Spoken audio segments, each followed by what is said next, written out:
ಭಾರತ ಕೇವಲ ಒಂದು ದೇಶ ಮಾತ್ರವಲ್ಲ, ಅದು ಲಕ್ಷಾಂತರ ಕನಸುಗಳ ಒಕ್ಕೂಟ. ವಿಭಿನ್ನ ಭಾಷೆ, ಧರ್ಮ, ಜನಾಂಗ, ವಿಭಿನ್ನ ಸಂಸ್ಕೃತಿಗಳಿಂದ ಕೂಡಿದ ಒಂದು ಗಣರಾಜ್ಯ. ಭಾರತೀಯರಾದ ನಾವು ಪ್ರತಿ ವರ್ಷ ಜನವರಿ 26ರಂದು ಗಣರಾಜ್ಯೋತ್ಸವವನ್ನ ಆಚರಿಸುತ್ತೇವೆ. ಈ ದಿನ ಭಾರತ ತನ್ನದೇ ಆದ ಸಂವಿಧಾನದ ಮೂಲಕ ಸಾರ್ವಭೌಮ ಪ್ರಜಾಸತ್ತಾತ್ಮಕ ಗಣರಾಜ್ಯವಾಗಿ ಹೊಸ ಅಧ್ಯಯನವನ್ನ ಪ್ರಾರಂಭಿಸಿತು. ಆದರೆ ಈ ಹೊಸತನ, ಈ ಏಕತೆ, ಈ ರಾಷ್ಟ್ರದ ಬಲ ಸಹಜವಾಗಿ ಬಂದದ್ದಲ್ಲ. ಸ್ವತಂತ್ರದ ನಂತರ ಭಾರತವು 500ಕ್ಕೂ ಹೆಚ್ಚು ಸಂಸ್ಥಾನಗಳಾಗಿ ವಿಭಜನೆಯಾಗಿತ್ತು. ಒಂದು ಸಣ್ಣ ತಪ್ಪು ನಿರ್ಧಾರವೂ ಕೂಡ ದೇಶವನ್ನ ತುಂಡರಿಸಬಹುದಾಗಿತ್ತು. ಅಂತಹ ಸಂಕಟದ ಕಾಲದಲ್ಲಿ ಭಾರತ ಮಾತೆಗೆ ಅಗತ್ಯವಿದ್ದವನು ಒಬ್ಬ ಉಕ್ಕಿನಂತೆ ಗಟ್ಟಿಯಾದ ಮಣ್ಣಿನ ಮಗ, ಒಬ್ಬ ಗಟ್ಟಿಯಾದ ನಾಯಕ. ಅವರೇ ಸರ್ದಾರ್ ವಲ್ಲಭಾಯಿ ಪಟೇಲ್. ಭಾರತದ ಉಕ್ಕಿನ ಮನುಷ್ಯ ಎಂದೇ ಕರೆಯಲ್ಪಟ್ಟ ಸರ್ದಾರ್ ವಲ್ಲಭಾಯಿ ಪಟೇಲ್ ಸ್ವತಂತ್ರ ಭಾರತದ ಮೊದಲ ಉಪಪ್ರಧಾನಿ ಮತ್ತು ಗೃಹ ಸಚಿವರು. ಸಮಯೋಚಿತವಾಗಿ ಅವರು ತೆಗೆದುಕೊಂಡ ನಿರ್ಣಯಗಳು, ಅವರು ತೋರಿಸಿದ ದೃಢತೆ, ಅವರ ದೂರದೃಷ್ಟಿ ಅಂದು ಭಾರತವನ್ನು ಏಕ ರಾಷ್ಟ್ರವನ್ನಾಗಿ ರೂಪಿಸಿತು. ಇಂದು ನಾವು ಆಚರಿಸುವ ಈ ಗಣರಾಜ್ಯೋತ್ಸವ, ಅದರ ಹಿಂದೆ ಇರುವ ಮೌನ ಶಕ್ತಿ, ಅದರ ಅಡಿಪಾಯದ ಶಿಲ್ಪಿ, ಭಾರತಾಂಬೆಯ ಹೆಮ್ಮೆಯ ಪುತ್ರ ಸರ್ದಾರ್ ವಲ್ಲಭಾಯಿ ಪಟೇಲ್. ಗಣರಾಜ್ಯೋತ್ಸವದ ಆತ್ಮದ ಜೊತೆ ಸರ್ದಾರ್ ವಲ್ಲಭಾಯಿ ಪಟೇಲ್ ಅವರ ಸಂಬಂಧ ಏನು, ಏಕೆ ಅವರು ಇಂದಿಗೂ ನಮ್ಮ ರಾಷ್ಟ್ರಕ್ಕೆ ಪ್ರೇರಣೆಯಾಗಿದ್ದಾರೆ, ಇದೆಲ್ಲವನ್ನು ಈ ವಿಡಿಯೋದಲ್ಲಿ ನೋಡೋಣ ಬನ್ನಿ. ನಮಸ್ತೆ, ನೀವು ನೋಡ್ತಾ ಇದ್ದೀರಾ A1 ಶೈನ್ ಯೂಟ್ಯೂಬ್ ಚಾನಲ್. ಇಂತಹ ಉಪಯುಕ್ತ ಮಾಹಿತಿಗಾಗಿ ಈಗಲೇ ಸಬ್ಸ್ಕ್ರೈಬ್ ಮಾಡಿ. 1947ರಲ್ಲಿ ಭಾರತ ಸ್ವತಂತ್ರದ ಕನಸೇನೋ ನನಸಾಯಿತು. ಆದರೆ 2 ಭಾಗಗಳಾಗಿ ಒಡೆದು ಸ್ವತಂತ್ರವಾಯಿತು. ಸ್ವತಂತ್ರದ ಖುಷಿಯನ್ನ ಆಚರಿಸುತ್ತಿರುವ ಜನರು ಒಂದೆಡೆಯಾದರೆ, ಇನ್ನೊಂದೆಡೆ ಲಕ್ಷಾಂತರ ಜನ ತಮ್ಮ ಮನೆಯನ್ನು ಬಿಟ್ಟು ಇನ್ನೊಂದು ದೇಶದೊಳಗೆ ಹೋಗುವುದಕ್ಕೆ ತಯಾರಿ ನಡೆಸುತ್ತಿದ್ದರು. ವಿಭಜನೆಯ ಬೆಂಕಿ ಹತ್ತಿ ಉರಿಯುತ್ತಿತ್ತು. ನಿನ್ನೆಯವರೆಗೂ ಕೈ ಹಿಡಿದು ಒಗ್ಗೂಡಿ ಸ್ವತಂತ್ರದ ಹೋರಾಟ ನಡೆಸಿದವರು ಧರ್ಮದ ಹೆಸರಿನಲ್ಲಿ ಒಬ್ಬರು ಇನ್ನೊಬ್ಬರ ರಕ್ತವನ್ನು ಸವಿಯಲು ಸಜ್ಜಾಗಿ ನಿಂತಿದ್ದರು. ಪಾಕಿಸ್ತಾನವು ರಾಜಕೀಯವಾಗಿ ಜಮ್ಮು ಕಾಶ್ಮೀರವನ್ನ ತನ್ನದಾಗಿಸಿಕೊಳ್ಳಲು ಕಾಶ್ಮೀರದಲ್ಲಿ ಹೊಕ್ಕು ಜನರ ಮಾರಣ ಹೋಮ ನಡೆಸಿತ್ತು. ಇನ್ನೊಂದೆಡೆ ಹೈದರಾಬಾದಿನ ನಿಜಾಮ ಪ್ರತ್ಯೇಕ ರಾಷ್ಟ್ರದ ಜಿದ್ದಿನೊಂದಿಗೆ ಪಾಕಿಸ್ತಾನದ ಜೊತೆ ಬಾಂಧವ್ಯ ಬೆಳೆಸಿದ್ದ. ಇವುಗಳ ಹೊರತಾಗಿ ಜುನಾಗಢ್, ಭೋಪಾಲ್ ಮತ್ತು ಜೋಧ್ಪುರ್ದಂತಹ ರಾಜಾಡಳಿತ ಪ್ರದೇಶದಲ್ಲಿಯೂ ನಿಯಂತ್ರಣ ತಪ್ಪಿತ್ತು. ಈ ಸಂದರ್ಭದಲ್ಲಿ ಭಾರತದ ಕೊನೆಯ British viceroy lord Mount baton ಅಖಂಡ ಭಾರತವನ್ನು 2 ಭಾಗಗಳಾಗಿ ವಿಭಜಿಸುವುದಲ್ಲದೆ ಉಳಿದ 565 ಸಂಸ್ಥಾನಗಳಿಗೆ ಭಾರತದೊಂದಿಗೆ ಸೇರುವ ಅಥವಾ ಪಾಕಿಸ್ತಾನದೊಂದಿಗೆ ಸೇರುವ ಇಲ್ಲವೇ ಸ್ವತಂತ್ರವಾಗಿ ಉಳಿಯುವ ಅವಕಾಶವನ್ನ ನೀಡಿದನು. ಈ ಸಂದರ್ಭದಲ್ಲಿ ಭಾರತ ಅನೇಕ ತುಂಡಾಗಿ ಹೋಗಿತ್ತು. ಈ ಸಂದರ್ಭದಲ್ಲಿಯೇ ಪ್ರವೇಶವಾಗೋದು ಭಾರತದ ಉಕ್ಕಿನ ಮನುಷ್ಯ ಸರ್ದಾರ್ ವಲ್ಲಭಾಯಿ ಪಟೇಲ್. ಇವರು ತುಂಡು ತುಂಡಾದ ಭಾರತದ ಸಂಸ್ಥಾನಗಳನ್ನ ಮುತ್ತಿನ ಹಾರದಂತೆ ಒಂದೇ ದಾರದಲ್ಲಿ ಪೋಣಿಸಿ ಭಾರತದ ಭಾಗವಾಗುವಂತೆ ಮಾಡಿದರು. ಪಟೇಲರು ಇಲ್ಲದೆ ಹೋಗಿದ್ದರೆ ಭಾರತ ಭಾರತವಾಗಿ ಉಳಿಯಲು ಸಾಧ್ಯವೇ ಆಗುತ್ತಿರಲಿಲ್ಲ ಎಂದು ಎಷ್ಟೋ ಇತಿಹಾಸಕಾರರು ಹೇಳುತ್ತಾರೆ. ಇಷ್ಟೆಲ್ಲ ಆದರೂ ಕೊನೆಗೆ ಪಟೇಲರ ಮುಂದೆ 3 ದೊಡ್ಡ ಸವಾಲುಗಳಿದ್ದವು. ಅವೇ ಜುನಾಗಢ್, ಜಮ್ಮು ಕಾಶ್ಮೀರ್ ಮತ್ತು ಹೈದರಾಬಾದ್ ಸಂಸ್ಥಾನಗಳನ್ನ ವಿಲೀನಗೊಳಿಸುವುದು. ಪರಿಸ್ಥಿತಿ ಎಷ್ಟು ಹಾಳಾಗಿತ್ತೆಂದರೆ, ಒಬ್ಬ ಬ್ರಿಟಿಷ್ ಆಫೀಸರ್ ಚಪ್ಪಾಳೆ ಹೊಡೆದು ಹೇಳುತ್ತಿದ್ದ, ಈ ದೇಶ ರಚನೆಯಾಗುವ ಮೊದಲೇ ನಾಶವಾಗಿ ಹೋಗುತ್ತದೆ ಎಂದು. ಆದರೆ ಅವನಿಗೇನು ಗೊತ್ತು ಪಟೇಲರ ಶಕ್ತಿ. ಎಂತಹ ಸಂಸ್ಥಾನಗಳೇ ಅವರ ಮುಂದೆ ಮಂಡಿಯೂರಿದ್ದವು. 1947 ಆಗಸ್ಟ್ 15 ಸ್ವತಂತ್ರ ದಿನದ ಆ ಮುಂಜಾನೆ ಎಷ್ಟು ಪ್ರಕಾಶಮಾನವಾಗಿತ್ತೋ ಅದರೊಂದಿಗೆ ಹೊಂದಿಕೊಂಡ ರಾಜನೀತಿ ಅಷ್ಟೇ ಕರಾಳವಾಗಿತ್ತು. ಒಂದೆಡೆ ಕಾಂಗ್ರೆಸ್ನ ಬಹಳಷ್ಟು ನಾಯಕರು ಪಟೇಲರು ಸ್ವತಂತ್ರ ಭಾರತದ ಮೊದಲ ಪ್ರಧಾನಿಯಾಗಬೇಕೆಂದು ಆಸೆ ಇಟ್ಟುಕೊಂಡಿದ್ದರು. ಏಕೆಂದರೆ ಅವರು ಸಂಘಟನೆ ಮತ್ತು ಸ್ವತಂತ್ರದ ಹೋರಾಟದಲ್ಲಿ ಕೆಳ ಹಂತದಿಂದಲೂ ಭಾರತವನ್ನ ಕಟ್ಟುವ ಕೆಲಸ ಮಾಡಿದ್ದರು. ಇನ್ನೊಂದೆಡೆ ನೆಹರು ತಾವೇ ಪ್ರಧಾನಮಂತ್ರಿ ಆಗುತ್ತೇನೆ ಎಂದು ಹಠ ಹಿಡಿದು ಕುಳಿತಿದ್ದರು. ಅವರಿಗೆ ಮಹಾತ್ಮ ಗಾಂಧೀಜಿಯವರ ಸಮರ್ಥನೆಯೂ ಸಿಕ್ಕಿತು.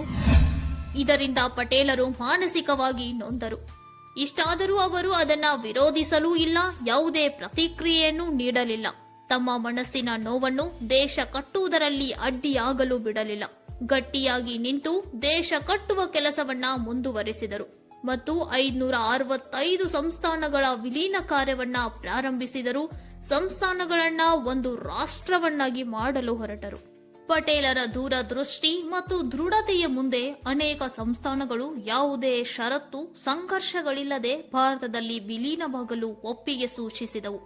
ಆದರೆ ಕೆಲವು ಸಂಸ್ಥಾನಗಳು ತಲೆನೋವಾಗಿ ಪರಿಣಮಿಸಿದವು. ಅದರಲ್ಲಿ ಎಲ್ಲಕ್ಕಿಂತ ಮೊದಲನೆಯದು ಜುನಾಗಢ್ ಸಂಸ್ಥಾನ. ಜುನಾಗಢದ ಶಾಸಕ ಒಬ್ಬ ಮುಸ್ಲಿಂ ನವಾಬನಾಗಿದ್ದನು.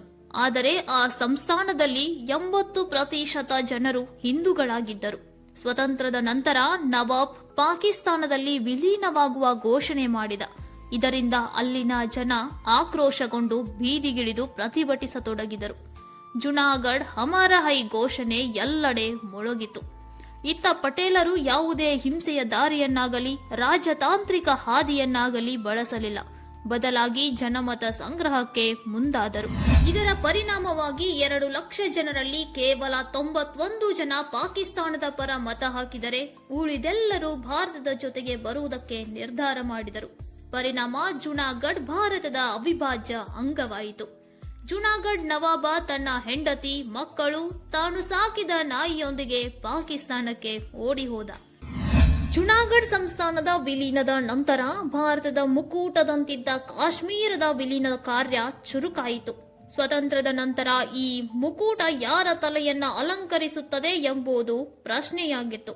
ಭಾರತ ಅಥವಾ ಪಾಕಿಸ್ತಾನ? ಯಾರ ಮುಡಿಗೆ ಕಾಶ್ಮೀರ? ಈ ಸಂದರ್ಭದಲ್ಲಿ ಕಾಶ್ಮೀರದ ರಾಜ ಹರಿಸಿಂಗ್ ಗೊಂದಲದಲ್ಲಿದ್ದರು. ಅವರು ಭಾರತ ಮತ್ತು ಪಾಕಿಸ್ತಾನ ಇವೆರಡನ್ನೂ ಬಿಟ್ಟು ಸ್ವತಂತ್ರವಾಗಿರಲು ನಿರ್ಧರಿಸಿದರು. ಸ್ವಲ್ಪ ಸಮಯದವರೆಗೆ ಅವರು ಎರಡೂ ದೇಶಗಳೊಂದಿಗೆ ಅಂತರ ಕಾಪಾಡಿಕೊಂಡರು. ಅವರ ಈ ತಟಸ್ಥ ನೀತಿಯಿಂದ ಪಾಕಿಸ್ತಾನ ಕೋಪಗೊಂಡಿತು. ಕಾಶ್ಮೀರ ಮುಸ್ಲಿಂ ಬಾಹುಲ್ಯ ಪ್ರದೇಶವಾಗಿರುವುದರಿಂದ ಅದು ಪಾಕಿಸ್ತಾನಕ್ಕೆ ಸೇರುತ್ತದೆ ಅಂದುಕೊಂಡ ಪಾಕಿಸ್ತಾನಕ್ಕೆ ನಿರಾಶೆಯಾಯಿತು. ಪರಿಣಾಮವಾಗಿ ಇದೇ ಸಿಟ್ಟಿನಿಂದ ಪಾಕಿಸ್ತಾನ ಆಪರೇಷನ್ ಗುಲ್ಮರ್ಗ್ ಪ್ರಾರಂಭಿಸಿತು. ಸಾವಿರಾರು ಪಾಕಿಸ್ತಾನಿ ಸೈನಿಕರು ಲೂಟಿಕೋರರ ವೇಷದಲ್ಲಿ ಕಳುಹಿಸಲಾಯಿತು. ಇವರು ಮುಜಫ್ರಾಬಾದ್, ಬಾರಾಮುಲ್ಲಾ ಆಸುಪಾಸಿನ ಪ್ರದೇಶದಲ್ಲಿ ದಾಂಧಲೆ ಶುರು ಮಾಡಿದರು. ಮಹಿಳೆಯರ ಮೇಲೆ ಅತ್ಯಾಚಾರ, ಸಾಮಾನ್ಯ ಜನರ ಕೊಲೆಗಳು ಸರ್ವೇ ಸಾಮಾನ್ಯವಾಗಿ ಹೋದವು. ರಾಜ ಹರಿಸಿಂಗನಿಗೆ ಪಾಕಿಸ್ತಾನದ ನಿಜ ಬಣ್ಣ ತಿಳಿಯತೊಡಗಿತು. ಅವನು ಭಾರತದ ಸಹಾಯಕ್ಕಾಗಿ ಧಾವಿಸಿದನು. ಆದರೆ ಪಟೇಲರು ಸ್ಪಷ್ಟವಾಗಿ ಹೇಳಿದರು, ಎಲ್ಲಿಯವರೆಗೆ ಕಾಶ್ಮೀರ ರಾಜನೈತಿಕವಾಗಿ ಭಾರತದ ಅಂಗವಾಗುವುದಿಲ್ಲವೋ ಅಲ್ಲಿಯವರೆಗೆ ನಾವು ಒಬ್ಬ ಸೈನಿಕನನ್ನು ಪುತಿದಾಳಿಗೆ ಇಳಿಸುವುದಿಲ್ಲ ಎಂದರು. ನಂತರ 26 ಅಕ್ಟೋಬರ್ 1947ರಲ್ಲಿ ರಾಜ ಹರಿಸಿಂಗ್ ಇನ್ಸ್ಟ್ರೂಮೆಂಟ್ ಆಫ್ ಎಕ್ಸೇಷನ್ ಮೇಲೆ ಸಹಿ ಹಾಕಿದರು. ಕಾಶ್ಮೀರ ಭಾರತದ ಅವಿಭಾಜ್ಯ ಅಂಗವಾಯಿತು. ನಂತರ ಮೊದಲೇ ಜುನಾಗಢ್ ಮತ್ತು ಹೈದರಾಬಾದ್ ಸಂಸ್ಥಾನಗಳ ಸಿಟ್ಟಿನಲ್ಲಿದ್ದ ಪಟೇಲರು ಕಾಶ್ಮೀರದ ಮೇಲೆ ಮಿಲಿಟರಿ ಆಪರೇಷನ್ ಲಾಂಚ್ ಮಾಡಿದರು. ಪಟೇಲರು ಭಾರತೀಯ ಸೇನೆಯನ್ನ ಶ್ರೀನಗರಕ್ಕೆ ಏರ್ ಲಿಫ್ಟ್ ಮಾಡಿಸಿದರು. ಸೈನಿಕರು ಸಮಯಕ್ಕೆ ಸರಿಯಾಗಿ ಹೋಗಿ ನುಸುಳುಕೋರರನ್ನ ಹಿಂದಕ್ಕೆ ಸರಿಸಿದರು. ಇಲ್ಲಿ ಒಂದೇ ದಿನ ತಡವಾಗಿದ್ದರೂ ಶ್ರೀನಗರದ ಏರ್ಪೋರ್ಟ್ ಪಾಕಿಸ್ತಾನದ ವಶವಾಗುತ್ತಿತ್ತು. ಈಗಿನ ಭಾರತದ ನಕ್ಷೆ ಬೇರೆಯದ್ದೇ ಆಗಿರುತ್ತಿತ್ತು. ಆದರೆ ಕತೆ ಇಲ್ಲಿಗೆ ಮುಗಿಯಲಿಲ್ಲ. ನಮ್ಮ ಸೈನ್ಯ ಜಯ ಸಾಧಿಸುತ್ತಿತ್ತು. ಆಗ ಪ್ರಧಾನಮಂತ್ರಿ ನೆಹರು ಅವರು ಯುದ್ಧ ನಿಲ್ಲಿಸುವ ನಿರ್ಣಯ ತೆಗೆದುಕೊಂಡರು. ಪ್ರಕರಣ ಯುನೈಟೆಡ್ ನೇಷನ್ಸ್ನಲ್ಲಿ ಹೋಯಿತು. ಸರ್ದಾರ್ ಪಟೇಲರು ಈ ನಿರ್ಣಯದಿಂದ ಬಹಳ ನೊಂದರು ಮತ್ತು ಸ್ಪಷ್ಟವಾಗಿ ಹೇಳಿದರು, ಈ ಪ್ರಕರಣದಲ್ಲಿ ನನ್ನದೇ ನಿರ್ಣಯವಾಗಿದ್ದರೆ ಯಾವುದೇ ವಿವಾದವಿರುತ್ತಿರಲಿಲ್ಲ, ಪಿಒಕೆದಂತ ಸ್ಥಿತಿಯಾಗುತ್ತಿರಲಿಲ್ಲವೆಂದು. ಬಹುತೇಕ ಇತಿಹಾಸಕಾರರು ಇದನ್ನೇ ಹೇಳುತ್ತಾರೆ. ಇತ್ತ ನಮ್ಮ ದೇಶ ಕಠಿಣ ಸ್ಥಿತಿಯಲ್ಲಿತ್ತು. ಅತ್ತ ಪಾಕಿಸ್ತಾನ ತನ್ನ ವಂಚಕತನವನ್ನ ಮುಂದುವರೆಸಿತ್ತು. ಪಟೇಲರು ರಾಜತಾಂತ್ರಿಕವಾಗಿ ಪಾಕಿಸ್ತಾನವನ್ನ ಹಣಿಯಲು ಮುಂದಾದರು. ಹೀಗೆ ಒಂದು ಬಾರಿ ಮಹಮ್ಮದ್ ಅಲಿ ಜಿನ್ನಾರ್ ಕಾಲು ಎಳೆಯುತ್ತಾ ಹೇಳುತ್ತಾರೆ, ಪಾಕಿಸ್ತಾನ ಸ್ವರ್ಗವಾಗಿ ಮಾರ್ಪಟ್ಟರೂ ನಮಗೆ ಖುಷಿ ಇದೆ. ಅದರ ಗಾಳಿ ನಮಗೆ ಬಡಿದರೆ ಸಾಕು, ಅದೇ ನಮಗೆ ಸಂತೋಷ. ಆದರೆ ಭಾರತ ಪಾಕಿಸ್ತಾನ ಮತ್ತೆ ಒಂದಾಗೋದು ಕನಸಿನಲ್ಲೂ ಬೇಡವೆಂದು ನೊಂದ ಮನಸ್ಸಿನಿಂದ ಹೇಳಿದರು. ಸ್ವಾತಂತ್ರ್ಯದ ನಂತರ ಭಾರತ ಪಾಕಿಸ್ತಾನಕ್ಕೆ 75 ಕೋಟಿ ರೂಪಾಯಿಗಳನ್ನ ಕೊಡಬೇಕೆಂದು ನಿರ್ಣಯವಾಗಿತ್ತು. ಇದಕ್ಕೆ ಪಟೇಲರು ಸಮ್ಮತಿ ಸೂಚಿಸಿದ್ದರು. ಆದರೆ ಕಾಶ್ಮೀರದ ವಿಷಯ ಬಗೆಹರಿದ ಮೇಲೆ ಹಣವನ್ನ ತೆಗೆದುಕೊಳ್ಳಿ ಎಂಬುದು ಅವರ ವಾದವಾಗಿತ್ತು. ಆದರೆ ಮಹಾತ್ಮ ಗಾಂಧೀಜಿಯವರು ಹಠ ಹಿಡಿದು ಕಾಶ್ಮೀರದ ವಿಷಯ ಇತ್ಯರ್ಥವಾಗುವ ಮೊದಲೇ ಪಾಕಿಸ್ತಾನಕ್ಕೆ ಹಣವನ್ನ ಕೊಡಿಸಿದರು. ಇದೇ ಹಣವನ್ನು ಅವರು ದೇಶ ಕಟ್ಟುವ ಬದಲು ಭಾರತದ ವಿರುದ್ಧ ಭಯೋತ್ಪಾದನೆಯಲ್ಲಿ ಬಳಸತೊಡಗಿದರು. ಹೀಗೆ ಆಗುತ್ತಲೆಂದಲೇ ದೂರದೃಷ್ಟಿ ಹೊಂದಿದ ಪಟೇಲರು ಅಂದು ಹಣವನ್ನು ಕೊಡಲು ನಿರಾಕರಿಸಿದ್ದರು. ಕಾಶ್ಮೀರ ಹಾಗೂ ಜೋಧ್ಪುರದ ವಿಲೀನದ ನಂತರ ಪಟೇಲರ ಮುಂದಿದ್ದ ದೊಡ್ಡ ಸವಾಲು ಹೈದರಾಬಾದ್. ಇದು ಕೇವಲ ಒಂದು ಮಾಮೂಲಿ ಸಂಸ್ಥಾನವಾಗಿರಲಿಲ್ಲ. ಇದು ಭಾರತದ ಮಧ್ಯಭಾಗದಲ್ಲಿ ನಿರ್ಮಾಣಗೊಂಡಿರುವ ಬ್ರಿಟನ್ಗಿಂತ ದೊಡ್ಡದಾದ ಮತ್ತು ಶ್ರೀಮಂತವಾದ ಸಂಸ್ಥಾನವಾಗಿತ್ತು. ಅಲ್ಲಿಯ ನಿಜಾಂ ಜಗತ್ತಿನ ಶ್ರೀಮಂತ ಪಟ್ಟಿಯಲ್ಲಿ ಸ್ಥಾನ ಪಡೆದಿದ್ದ. ಅಲ್ಲಿಯ ಶಾಸಕ ಮೀರ್ ಉಸ್ಮಾನ್ ಅಲಿ ಖಾನ್ ಪ್ರತ್ಯೇಕ ರಾಷ್ಟ್ರದ ಕನಸು ಕಂಡಿದ್ದ. ತರುವಾಯ ಪಾಕಿಸ್ತಾನದ ಜೊತೆಗೆ ಗುಪ್ತ ಒಪ್ಪಂದವನ್ನ ಮಾಡಿಕೊಂಡಿದ್ದ.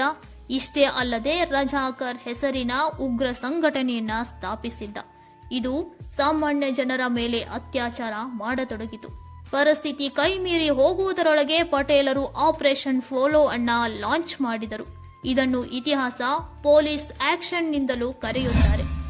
ಸೆಪ್ಟೆಂಬರ್ 13, 1948ರಲ್ಲಿ ಹೈದರಾಬಾದ್ನ ಅಂಗಳದಲ್ಲಿ ಭಾರತೀಯ ಸೇನೆ ನುಗ್ಗಿತು. 4 ದಿನಗಳ ಕಾರ್ಯಾಚರಣೆಯ ನಂತರ ಡಿಸೆಂಬರ್ 17, 1948ರಲ್ಲಿ ಹೈದರಾಬಾದ್ನ ನಿಜಾಮ ಪಟೇಲರ ಮುಂದೆ ಶರಣಾಗತನಾದನು. ಹೈದರಾಬಾದ್ ಭಾರತದ ಅಂಗವಾಯಿತು. ಯಾವುದೇ ಯುನೈಟೆಡ್ ನೇಷನ್ಸ್ನ ಹಸ್ತಕ್ಷೇಪವಿಲ್ಲದೆ, ಯಾವುದೇ ಅಂತಾರಾಷ್ಟ್ರೀಯ ಸಮರ್ಥನೆ ಇಲ್ಲದೆ, ಕೇವಲ ಸರ್ದಾರ್ ಪಟೇಲರ ರಣನೀತಿ, ಸಾಹಸ, ತ್ವರಿತ ಕ್ರಮಗಳಿಂದ ಇದು ಸಾಧ್ಯವಾಯಿತು. ಇಷ್ಟೆಲ್ಲ ಕಠಿಣ ಸವಾಲುಗಳನ್ನ ಮೆಟ್ಟಿ ನಿಂತು ದೇಶವನ್ನ ಒಗ್ಗೂಡಿಸಲು ಕೇವಲ ಒಬ್ಬ ಲೋಕಪುರುಷನಿಂದ ಮಾತ್ರ ಸಾಧ್ಯ. ಭಾರತದ ಸ್ವಾತಂತ್ರ್ಯ ಇತಿಹಾಸದಲ್ಲಿ ಸರ್ದಾರ್ ವಲ್ಲಭಭಾಯಿ ಪಟೇಲ್ ಅವರ ಅಧ್ಯಾಯ ಪ್ರಮುಖವಾದದ್ದು. ಅವರ ಹೊರತು ನಾವು ಅಖಂಡ ಭಾರತದ ಕನಸನ್ನು ಕಾಣಲು ಸಾಧ್ಯವಾಗುತ್ತಿರಲಿಲ್ಲ. ಸಂಸ್ಥಾನಗಳನ್ನ ಒಕ್ಕೂಡಿಸಿ ಭಾರತ ರಾಷ್ಟ್ರವನ್ನ ಕಟ್ಟುವಲ್ಲಿ ಸರ್ದಾರ್ ಅವರ ಪಾತ್ರವನ್ನ ತಿಳಿಸುವ ಈ ವಿಡಿಯೋ ಬಗ್ಗೆ ನಿಮ್ಮ ಅಭಿಪ್ರಾಯವನ್ನ ಪ್ಲೀಸ್ ಕಮೆಂಟ್ ಬಾಕ್ಸ್ ನಲ್ಲಿ ತಿಳಿಸಿ. ವಿಡಿಯೋ ಲೈಕ್ ಆಗಿದ್ರೆ ಪ್ಲೀಸ್ ಲೈಕ್ ಮಾಡಿ. ಮತ್ತೆ ಸಿಗೋಣ ನೆಕ್ಸ್ಟ್ ವಿಡಿಯೋದಲ್ಲಿ. Stay shine. ನಮಸ್ತೆ.